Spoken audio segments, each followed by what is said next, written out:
This Python lesson is about the while loop that we use for repeating code. The objective is to explain how the while loop works, so the syntax, what it does, and also to contrast it with the for loop. So I spoke in the previous video about how loops in general are used for iterating through our code, meaning repeating blocks of code so that we can use the power of the computer to do things very fast in our programs to save us time in terms of the amount of lines of code that we write. Now, the for loop, as I mentioned, is used when you know how many times that you want to loop, or if you can figure out how many times you want to loop, but when you have a finite number, a known number. A while loop, however, is something that is built to basically loop forever, and it actually will loop forever, or at least as long as the computer that your program is running on stays on. So it will go forever. Now, what the while loop has that the for loop doesn't, the for loop has a counter, and you give it a number of times that you want to loop, and then the counter auto increments, etc., etc., just so you can use the counter to determine what position you are in the loop. But a while loop by default does not have any form of counter. How the while loop knows to finish is just simply by a Boolean condition. So we'll see this in a second, but a while loop will always be keyed into a condition, and as long as that condition is true, the loop will go forever. But then as soon as the condition turns to false, then the loop automatically finishes.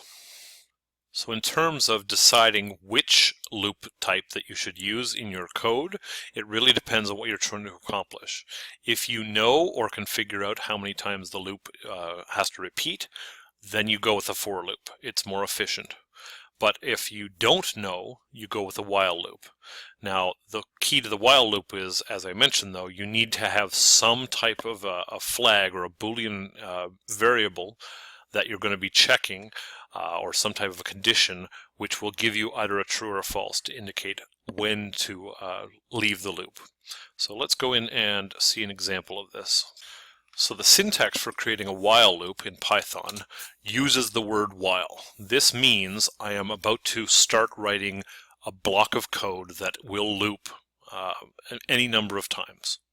So unlike the for loop, where we used the counter variable and then something to indicate how many times, in the previous video I used the range built-in function to tell me how many times I wanted to loop, the while loop actually is looking for a Boolean condition.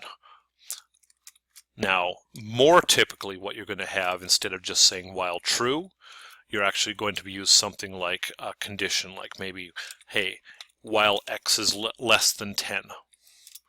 Now, again, the colon indicates the start of the code contained within the while block, and anything that's indented after this will then go. So if I go through and I say print, hi. If I run this as now, my x is undeclared, let's just go up here and declare x and set it to 0 to start.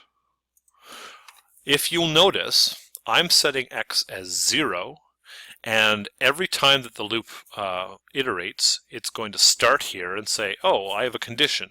Is x less than 10? That's a true condition, and as long as it's true, it will then go in and run the line inside. So it would print hi the very first time we came into the loop. Then it would jump back to the top line and say while x less than 10. X is still 0 because we haven't done anything to change it, and so 0 is less than 10. That is a true condition, so since it's true, we would go back in. Now let's just see what happens when I run this. It's just going to keep on running and doing the word hi as long as I let it. If I made a 8-hour video and just let this go, it would keep on printing hi forever. Okay, so if this is what is known as an infinite loop, meaning it will continue infinitely until I stop it. So if I hit the stop button, or Control F2 is the shortcut key for it, this manually stops it. The key to understand here is this was looping as many times as I wanted, or infinitely rather, and because this condition was always true. And I can't stress it enough, the while loop will go forever until it encounters a false for this condition. So if I actually want to control the loop to say continue until I tell you something, until I tell you otherwise, then what I would have to do is actually have some mechanism for controlling it.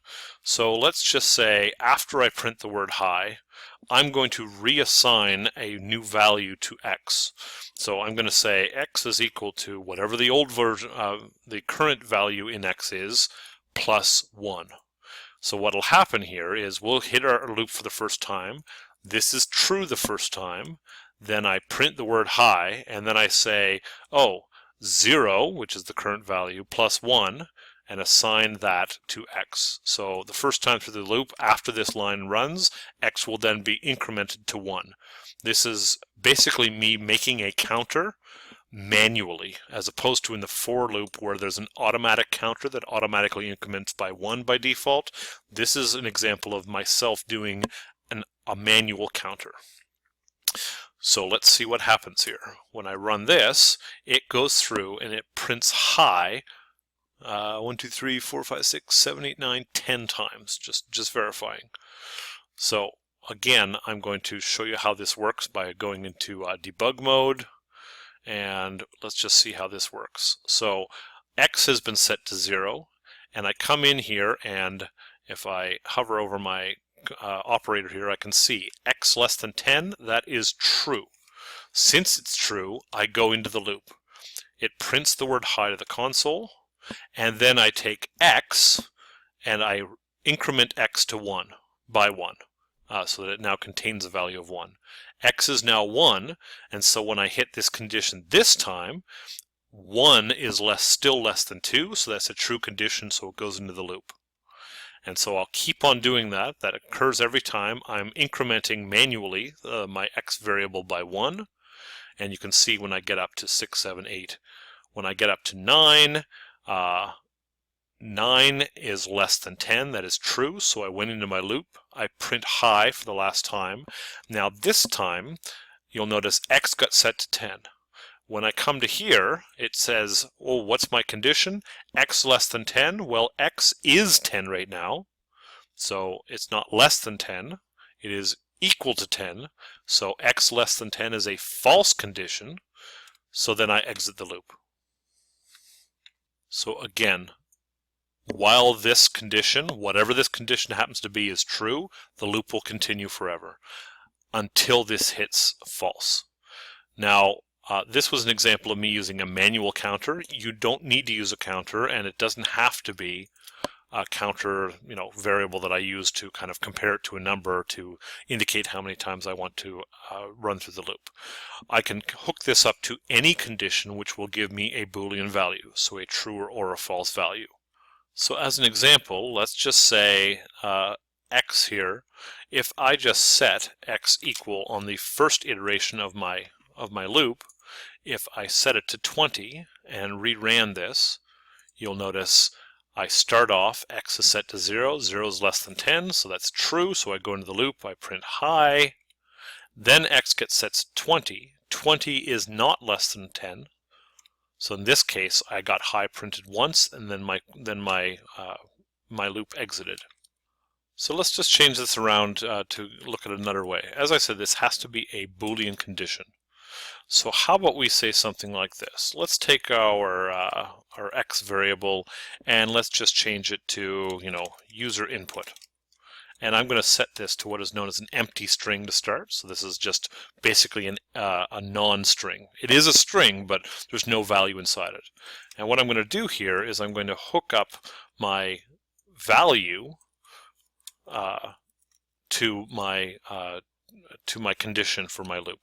And for this example, instead of comparing it to a number, which of course would give me a data type error in the first place, I'm going to say while user input is equal to an empty string. I'm going to print hi. Okay, and then inside here I'm going to take my user input variable and I'm going to actually use the enter,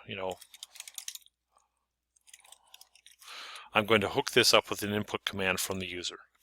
So when I run this, we can see it runs, it prints off hi the first time, and then it asks me to enter a word. So let's look at that just briefly. So when this ran for the first time, it set my user input variable, it declared it and set it to an empty string. Then it hit this condition.